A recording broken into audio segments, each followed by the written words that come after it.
this could be us. So back to what I was saying. Hello friends, welcome to एडो हार्ट। आज हम start करेंगे हमारे इंडियन पोइट्री के 5वें लेक्चर के बारे में। ठीक है, हमारा 4 लेक्चर हो चुका गया है। ठीक है, और अब हम आइए 5वां लेक्चर स्टार्ट करते हैं, जिसका नाम है preamble of the Indian constitution. ठीक है, जिसे हिंदी में क्या कहते हैं? प्रस्तावना। प्रस्तावना।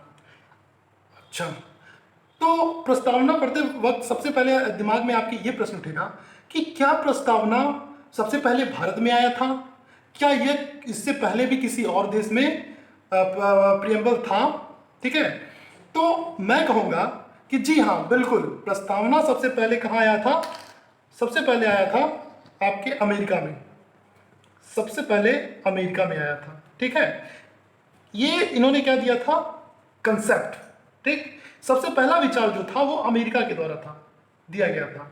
ठीक है, उनके कॉन्स्टिट्यूशन ने अपनाया था। ठीक है, इसके बाद की कंट्रीज ने उसी को अपनाया, जिसमें अपना क्या है? एक इंडिया भी है। ठीक है, तो आइए पढ़ते हैं प्रीएम्बल जो है। प्रीएम्बल क्या है ये? ठीक है, तो प्रीएम्बल को कह सकते हैं ये कॉन्स्टिट्यूशन का, ये जो हमारे कॉन्स्टिट्यूशन का एक क्या कह सकते हैं? एक सार है। ठीक है, सार मीन्स क्या होता है? समरी। एक समरी है। ठीक है, इसको बहुत नाम से बुलाया जा सकता है, जैसे कि इसको कहते हैं इंट्रोडक्शन ऑफ कॉन्स्टिट्यूशन। ठीक है, ये किसने बोला था? ये बोला था एक हमारे ज्यूरिस्ट थे। ठीक है, और कॉन्स्टिट्यूशनल एक्सपर्ट एनके जो है पालकीवाल ने बोला था। क्या बोला था? Introduction of a constitution. ठीक है, मतलब कि ये क्या है? एक परिचय पत्र है। परिचय पत्र है संविधान का। ठीक, तो ये और जो एक और थे, अल्लादी कृष्ण स्वामी अय्यर। अल्लादी कृष्ण स्वामी अय्यर ने इसे क्या बोला था? इन्होंने बोला था idea of long term dream. मतलब दीर्घकालिक सपनों का विचार है हमारा प्रीएम्बल। ठीक है, यानी क्या क्या बोला गया था? इसे एक समरी बोला गया था, निचोड़ बोला गया था, सार बोला गया था। इसे क्या बोला गया था? दूसरा क्या बोला गया था? इसे बोला गया था इंट्रोडक्शन ऑफ ए कॉन्स्टिट्यूशन। ठीक है, यानी कि ये क्या है? यह एक परिचय पत्र है। ठीक है, एक परिचय पत्र है। दूसरा क्या बोला गया था? Idea of long term dream, दीर्घकालिक सपनों का विचार। किसने बोला था? एक कृष्ण स्वामी अय्यर ने बोला था। ठीक है, अच्छा, चलिए आगे बढ़ते हैं। जो हमारा कॉन्स्टिट्यूशन असेंबली में सबसे पहले किसने लाया था? कॉन्स्टिट्यूशन जो असेंबली है, ठीक है, कॉन्स्टिट्यूशन असेंबली में सबसे पहले कौन लाया था? जवाहरलाल नेहरू। ठीक है, इसको कैसे लाए थे? ऑब्जेक्टिव रिजोल्यूशन के रूप में। ऑब्जेक्टिव रिजोल्यूशन के रूप में ये प्रस्तुत किया गया था। कहाँ? कॉन्स्टिट्यूशन असेंबली में। जो कि यही बेस बना किसका? हमारे प्रीएम्बल का जो क्या बना? बेस बना। ठीक है, इतनी बातें समझ में आई। और नेक्स्ट चीज है क्या? 42वें 42nd कॉन्स्टिट्यूशन अमेंडमेंट में 3 चीजें जोड़ी गई। कौन कौन सी चीजें जोड़ी गई? पहला सोशलिज्म, दूसरा सेकुलरिज्म, तीसरा इंटीग्रिटी। ये तीनों चीज क्या हो गई? जोड़ी गई। ओके, अच्छा, तो ये देखिए हमारे जो प्रीएम्बल में ये चीज क्या हो गई है? लिखी हुई है। ठीक है, इसमें क्या लिखा गया है? We the people of India. देखिए, वी के बाद कामा दिया गया है, बहुत स्ट्रेस दिया गया है, वी को बहुत स्ट्रेस दिया गया है। वी द उसी तरह द पीपुल ऑफ इंडिया को भी बहुत स्ट्रेस दिया गया। द पीपुल ऑफ इंडिया, यानी कॉन्स्टिट्यूशन की सारी पावर किसमें निहित है? पीपुल ऑफ इंडिया में निहित है। Having solemnly resolve to constitute India into a sovereign. ठीक है, सॉवरेन यानी कि क्या? प्रभुत्व संपन्न। ठीक है, प्रभुत्व संपन्न, सोशलिस्ट, सामाजिक, सेकुलर, धर्मनिरपेक्ष, डेमोक्रेटिक लोकतंत्रात्मक रिपब्लिक गणराज्य या गणतंत्र, ठीक है, and to secure to its citizen justice, क्या देना है हमें, जस्टिस। जस्टिस में भी क्या होता है, 3 तरह की जस्टिस दी जाती है, ठीक है। जस्टिस में कौन कहेंगे, सोशल,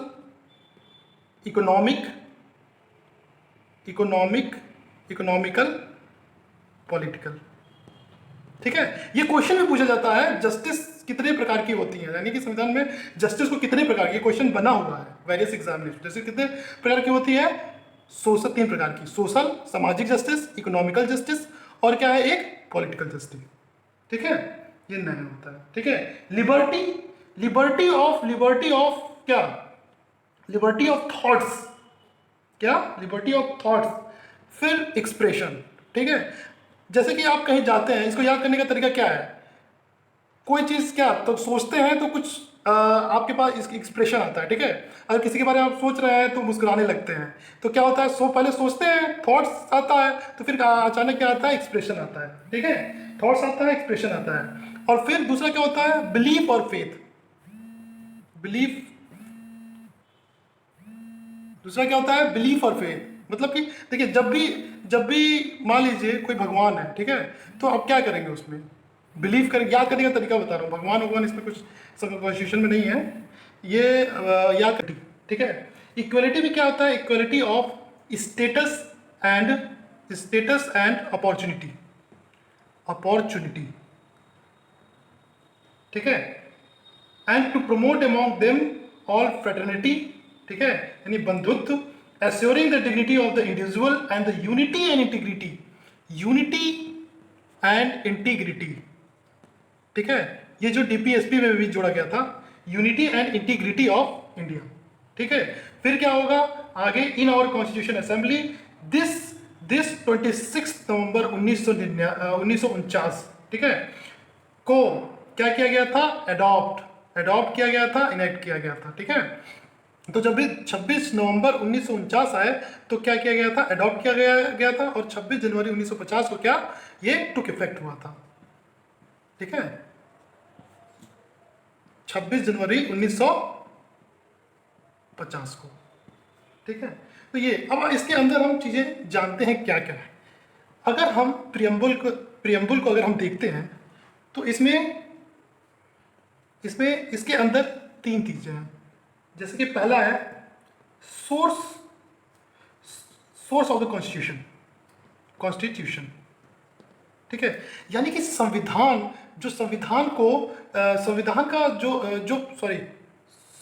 कॉन्स्टिट्यूशन का जो सोर्स कौन है, वो है we the people of India, ठीक है। यहाँ यानी पीपल ऑफ इंडिया से शक्ति मिलती है कॉन्स्टिट्यूशन को, ठीक है, we the people of India, ठीक है। दूसरी चीज क्या है, नेचर पे बताया गया है कि हमारा जो भारत है किस नेचर का होगा, ठीक है, किस नेचर का होगा, कंप्लीट सोवरेन मतलब कि संप्रभु, पूर्णतः संप्रभु होगा, यानी कि वो अपना आंतरिक और बाह्य यानी कि इंटरनल और एक्सटर्नल जो भी मामले हैं वो खुद निपटाएगा, यानी कि कोई बाहरी देश उस पर इंटरफियर नहीं कर सकता है, ठीक है, यानी कि वो कंप्लीट सॉवरेन है, ठीक है। लेकिन आज़ादी के बाद 1949 में क्या हुआ था कि अंग्रेज़ों ने ये भारतीय इंडिया ने वो क्या कहते हैं कॉमनवेल्थ ज्वाइन किया था, ठीक है। तो इसका कॉमनवेल्थ ज्वाइन करने का मतलब ये नहीं है कि वो क्या है एक डोमिनियन स्टेट की तरह बिहेव कर रहा है, ठीक है, यानी कि उसकी सॉवरेनिटी बरकरार ही रहेगी, ठीक है। दूसरा है सोशलिस्ट, ठीक है, इसको आप कभी भी कंपेयर मत करिए यूरोप के सोशलिस्ट से, ठीक है, यूरोप के सोशलिस्ट से कंपेयर मत कीजिए, क्योंकि वो क्या कहता है कि वहाँ पे करते हैं वर्कर्स जो होते हैं वो क्या पूंजीवादियों को, कैपिटलिस्ट को उखाड़ फेंकते हैं, ठीक है, हटाते हैं बाई थ्रो अहिंसा के माध्यम से, ठीक है, वायलेंस के माध्यम से। लेकिन जो हमारा सोशलिज्म है वो गांधीयन फिलॉसफी को अपनाता है, ठीक है, इसलिए हम इसको बोलते हैं डेमोक्रेटिक सोशलिज्म, ठीक है। यानी कि हमारा क्या है, ये क्या है कि जो है हमारा समाजवाद जो है वो गांधी से प्रेरित है, ना कि सोवियत यूनियन के समाजवाद से, ठीक है। तीसरा पॉइंट क्या है? तीसरा पॉइंट क्या है? सेकुलर। ठीक है, सेकुलर कैसे सेकुलर है? यानी कि सेकुलर में जैसे कि राज का कोई धर्म नहीं होगा। ठीक है, राज का कोई धर्म नहीं होगा, सिर्फ पर्सन का धर्म होगा। ठीक है, और आर्टिकल, अगर हम आर्टिकल की बात करते हैं तो आर्टिकल जो 25 से 28 है, जो आर्टिकल रिलीजन फ्रीडम की बात करता है। ठीक है, 25 से 28 आर्टिकल इसकी बात करता है, फ्रीडम ऑफ रिलीजन की बात करता है। ठीक, अब देखिए आगे क्या है? डेमोक्रेटिक है। ठीक है, अगर आप डेमोक्रेटिक देखते हैं, डेमोक्रेसी देखें तो दो तरह की डेमोक्रेसी होती है। एक होती है डायरेक्ट डेमोक्रेसी, ठीक है, एक होती है इनडायरेक्ट डेमोक्रेसी। ठीक है, डायरेक्ट डेमोक्रेसी जो स्विट्जरलैंड वगैरह में, ठीक है, अपनाई जाती है। इनके अपने अपने जैसे टूल होते हैं। ठीक है, क्या क्या टूल होते हैं? जैसे कि रेफरेंडम होता है यहाँ पे। ठीक है, रेफरेंडम होता है, फिर इनिशिएशन होता है। सॉरी, इधर दिख नहीं रहा होगा, इधर आइए। स्विट्जरलैंड डायरेक्ट डेमोक्रेसी कहाँ होती है? स्विट्जरलैंड। क्या क्या होता है? रेफरेंडम। ठीक है, रेफरेंडम में क्या होता है कि वहाँ के जो सांसद हैं, ठीक है, जो उस कंट्री के सांसद हैं, ठीक है, एक कोई लेजिस्लेचर बुलाएंगे, ठीक है, उसको क्या करेंगे? जनता के बीच में रखेंगे। ठीक है, जनता के बीच में रखेंगे। अगर मेजॉरिटी ऑफ द पॉपुलेशन ने उसको पास कर दिया तो वो पास हो जाता है। ठीक है, जैसे हमारी कंट्री ने अगर बनाया कि मीट मांस खाना क्या है, आज से अब से बैन हो जाएगा। ये हमारे क्या सांसदों ने, ये जो लेजिस्लेटिव मेंबर्स ने क्या हुआ, एक एक्ट बनाया और इसको जनता के सामने रख देंगे और वो क्या करेंगे? अगर मेजॉरिटी ने हाँ कर दिया तो ये बैन हो जाएगा। दूसरा क्या होता है? इनिशिएशन में क्या होता है? पब्लिक एक बिल लेके जाती है। पब्लिक जो बिल लेके जाएगी कहाँ? गवर्नमेंट के पास कहेगी इसको पास करो। ठीक है, वो इनिशिएशन होता है। ये क्या है? ये गवर्नमेंट ले जाती है पब्लिक के पास, और ये इनिशिएशन क्या है? ये जो पब्लिक ही बिल ले जाती है सरकार के पास, वो कहती है पास करने के लिए। ठीक है, तीसरा क्या है? तीसरा रिकॉल होता है। ठीक है, यानी कि कोई सांसद मान लीजिए सही से काम नहीं करता है तो क्या कहते हैं कि वापस बुला लेने का। ठीक है, कायदे से तो ये हमारी कंट्री में भी होना चाहिए, लेकिन है नहीं, लेकिन ये स्विट्जरलैंड में है। ठीक है, और प्लेबिसाइड क्या होता है? जैसे कोई बहुत अर्जेंट इम्पोर्टेंट का इम्पोर्टेंस, पब्लिक इम्पोर्टेंस का कोई जैसे टॉपिक है तो वहाँ पे क्या होता है? प्लेबिसाइड होता है। ठीक है, जैसे कि क्या हुआ कश्मीर का मुद्दा। ठीक है, तो वहाँ जनता के बीच में ले गए और उसको क्या वहाँ पे प्लेबिसाइड कराया गया। अगर मेजॉरिटी ने पास कर दिया तो प्लेबिसाइड पास, जैसे कश्मीर वाला मुद्दा हो गया। ये जो रेफरेंडम है और जो प्लेबिसाइड है, ठीक है, ये दोनों एक ही तरह है, लेकिन इसका मतलब क्या है? ये जो पब्लिक इंपॉर्टेंस की है। ठीक है, रेफरेंडम वाला में और रिकॉल वाला हो गया। ठीक है, तो ये क्या है? ये डायरेक्ट डेमोक्रेसी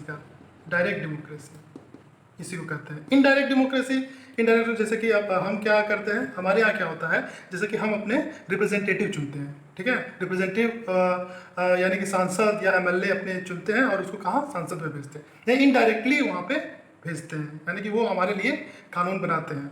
ठीक है, तो ये होता है डेमोक्रेटिक होता है। ठीक, और Republic, next one is Republic है। रिपब्लिक आप जानते ही हैं, जो संविधान का जो हेड ऑफ द स्टेट होगा, जैसे हमारे यहाँ हेड ऑफ द स्टेट कौन है? प्रेसिडेंट है। तो वो हमेशा क्या होगा? वो चुनाव से चुने जाएंगे। ठीक है, चुनाव के दौरान आ जाएंगे, ना कि ब्रिटेन की। और ब्रिटेन में कौन है? ब्रिटेन की महारानी वहाँ की क्या है? हेड ऑफ द स्टेट है, लेकिन वो अपना परमानेंट रहती हैं। ठीक है, तो ये चीज़ क्या हो गया? ये नेचर में हो गया। अब देखते हैं ऑब्जेक्टिव्स।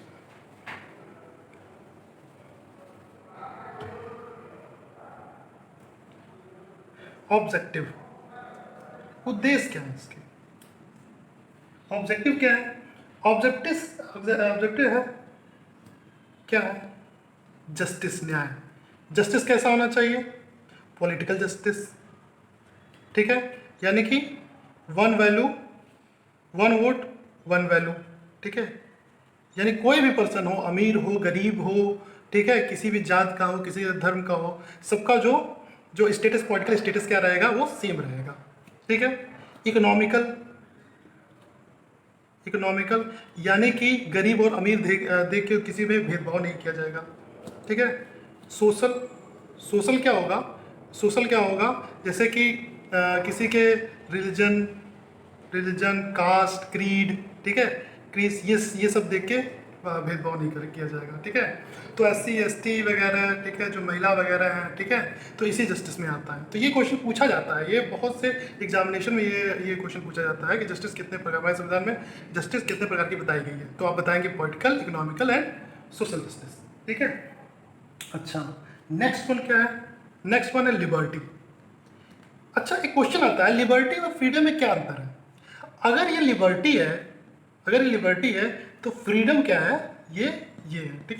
यानी कि ये जो लिबर्टी है ये इसी का पार्ट है, फ्रीडम का। फ्रीडम एक वास्ट टर्म है, ठीक है। जब हम पैदा होते हैं तो हमारे अंदर क्या होता है? एक फ्रीडम, एक अंदर ही समाहित रहता है फ्रीडम। लेकिन क्या करते हैं लोग क्या कहते हैं? उसमें रिस्ट्रिक्शन लगाते हैं। तो समाज में जब ऐसे रिस्ट्रिक्शन लगते हैं, ठीक है, जब उनके पर्सनालिटी डेवलपमेंट को बढ़ने नहीं दिया जाता है, ठीक है, और क्या किया जाता है कि मतलब कि उनसे रिलेटेड जो ये सब चीज़ें होती हैं वो क्या कहलाती हैं? लिबर्टी में आती हैं। तीसरी चीज़ क्या है? तीसरी चीज़ इक्वालिटी, ठीक है। इक्वालिटी मीन्स समानता, सबको समानता का अधिकार है। तो जैसे आर्टिकल 15 हुआ, 16 हुआ, 17 हुआ, 18 हुआ, तो ये क्या है? ये चीज़ क्या है? ये आता है इक्वालिटी में आता है, ठीक है, सबको समानता का अधिकार होगा, ठीक। नेक्स्ट चीज़ क्या है? Dignity of power, dignity of person, ठीक है। यानी आर्टिकल 21 डिग्निटी की बात करता है, some right to life and dignity की बात करता है। फिर क्या हुआ? नेक्स्ट वन क्या है? फिर है यूनिटी एंड इंटीग्रिटी, DPSP में इसको रखा गया है, ठीक है। फिर क्या होता है? फ्रेटर्निटी होता है, ठीक है, फ्रेटर्निटी। अच्छा, ये बताइए, एक नारा जो लिया गया था, लिबर्टी, इक्वलिटी एंड फ्रीडम, ये किस देश से लिया गया था? ठीक है, इसको कमेंट बॉक्स में कमेंट करिए, ठीक है, ये कहाँ से लिया गया था? तो ये सब चीज़ें, ये सब ऑब्जेक्टिव्स, प्रियम्बल्स के ये क्या थे? ये ऑब्जेक्टिव्स थे, justice, liberty, equality, dignity, unity and integrity, ठीक। अच्छा, एक बात और बतानी है। 1960 में बेरुवारी केस के नाम से सुना होगा।